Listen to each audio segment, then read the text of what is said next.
ایک مرتبہ آپ کو مدینہ شریف کی حاضری کا شرف ملا تو نہایت ادب و احترام سے یوں سلام عرض کیا، الصلاۃ والسلام علیک یا سید المرسلین و خاتم النبیین۔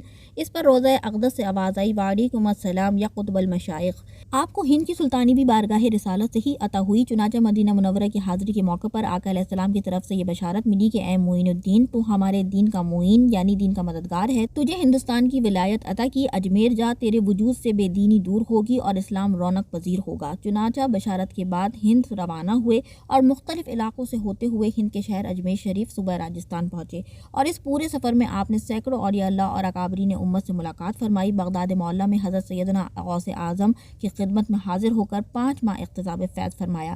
تبریز میں شیخ بدر الدین ابو سعید تبریزی کی بارگاہ سے علم کی میراث حاصل کی۔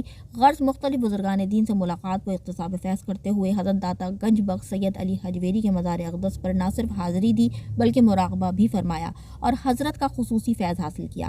اللہ نے آپ کی ذات بابرکت میں وہ تمام خوبیاں بدرجہ اتم جمع فرما دی تھیں جو ایک داعی الی الحق میں ہونی چاہیے۔ جس دور میں آپ اجمیر تشریف لائے تو راجہ پرتھوی راج کی حکومت تھی۔ تخت و تاج، لشکر و سپاہ اور ظاہری طاقت و قوت کے نتیجے میں اس نے ہزار جتن کیے کہ کسی طرح اس درویش کو زیر کر کے ہجرت پہ مجبور کیا جائے، لیکن شاید اسے یہ معلوم نہ تھا کہ اگر اس کے پاس تخت و تاج ہے تو ان کے پاس ولایت، اگر اس کے پاس لشکر و سپاہ ہے تو انہیں تائید غیبی حاصل ہے۔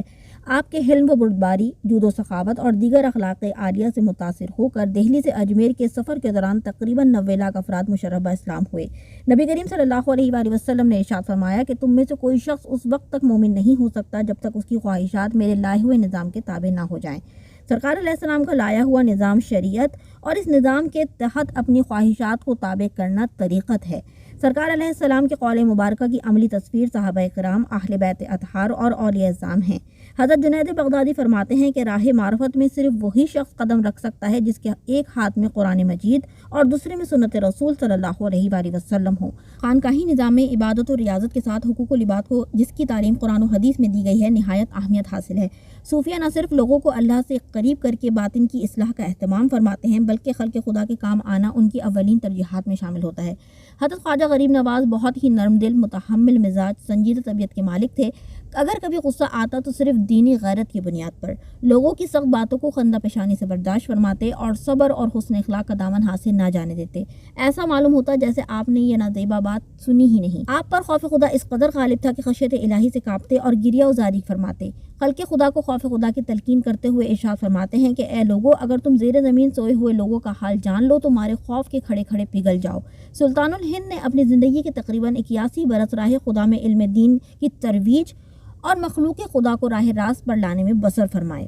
خواجہ صاحب کے مرتبے کا اندازہ اس واقعے سے لگایا جا سکتا ہے کہ آپ کا ایک مرید راجہ کے دربار میں کام کرتا تھا۔ آپ نے اس سے کہا کہ جاؤ راجہ سے جا کر کہہ دو کہ اسلام قبول کر لے۔ مرید راجہ کے دربار میں یہ پیغام سناتا ہے تو راجہ سیخ پا ہو کر اسے اتنا مارتا ہے کہ اس کا سر پھٹ جاتا ہے۔ راجہ غصے سے کہتا ہے، میرا نوکر ہو کے مجھے بتائے گا، جا اپنی پیٹھ سے کہہ دے کہ اگر کل تک یہاں سے نہیں گئے تو تیری گردن اڑا دوں گا۔ مرید نے زخمی حالت میں خواجہ کی بارگاہ میں حاضر ہو کر راجہ کا پیغام سنایا۔ خواجہ صاحب نے سر جھکا لیا، تھوڑی دیر تک سر جھکائے رکھا اور فرمایا کہ ہم جا رہے ہیں اور تیرے راجہ کو ہم نے زندہ مسلمان کے ہاتھ گرفتار کروا دیا۔ یہ کہہ کر خواجہ صاحب اٹھ کھڑے ہوئے اور سیدھا افغانستان پہنچے۔ شہاب الدین غوری جو پرتھوی راج سے 10 سال پہلے جنگ میں ہار گئے تھے اور انہوں نے کہا تھا کہ جب تک جنگ نہیں جیتوں گا اپنے محل میں نہیں سوؤں گا، وہ فرش پر سوتے تھے۔ ان کے خواب میں خواجہ صاحب آئے اور فرمایا کہ چلو اٹھو، ہم نے پرتھوی راج کو تمہارے ہاتھ گرفتار کروا دیا ہے۔ جب صبح ہوئی تو شہاب الدین غوری نے علماء کو دعوت خاص پر بلایا اور انہیں اپنا خواب بیان کیا۔ سب نے بیک آواز کہا کہ آپ کو نشاندہی کی گئی ہے کہ آپ حملہ کریں۔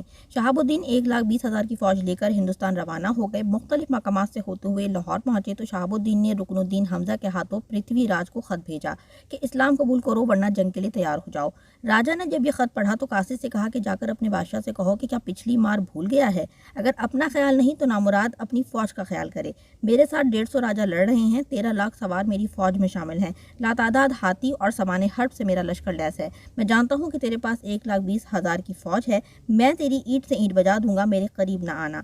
قاصد واپس آیا تو شہاب الدین غوری کو پھر اپنا خواب یاد آیا. انہوں نے ہمت نہیں ہاری اور جہاد کے لیے پرعزم رہے.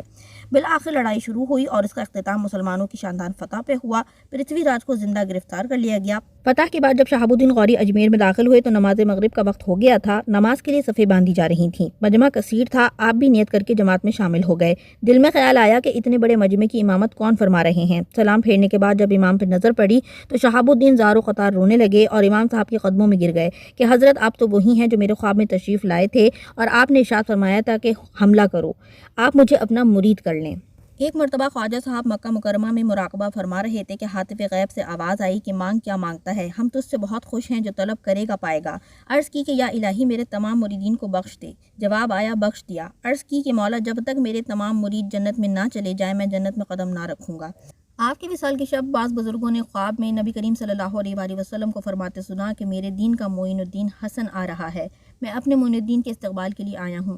چنانچہ 6 رجب المرجب 633 ہجری بمطابق 16 مارچ 1236 عیسوی بروز پیر فجر کے وقت آپ نے وصال فرمایا. بعد وصال دیکھنے والوں نے یہ حیرت انگیز روحانی منظر اپنی آنکھوں سے دیکھا کہ آپ کی نورانی پیشانی پر یہ عبارت نقش تھی: حبیب اللہ ماتا فی حب اللہ، یعنی اللہ تعالیٰ کا محبوب بندہ محبت الہی میں وصال کر گیا. آپ کا مزار مبارک ہندوستان کے مشہور شہر اجمیر شریف میں ہے، جہاں 6 رجب المرجب کو آپ کا عرس مبارک نہایت عقیدت و احترام سے منایا جاتا ہے. اللہ تعالیٰ سے دعا ہے کہ وہ صوفیہ کرام کی محبت و تعلیمات سے ہمارے دلوں کو منور فرمائے اور ان کے مزارات کا تقدس و احترام کرنے کی توفیق کے ساتھ وہاں ہونے والے غیر شرعی امور سے ہم سب کو بچنے کی توفیق عطا فرمائے. آمین.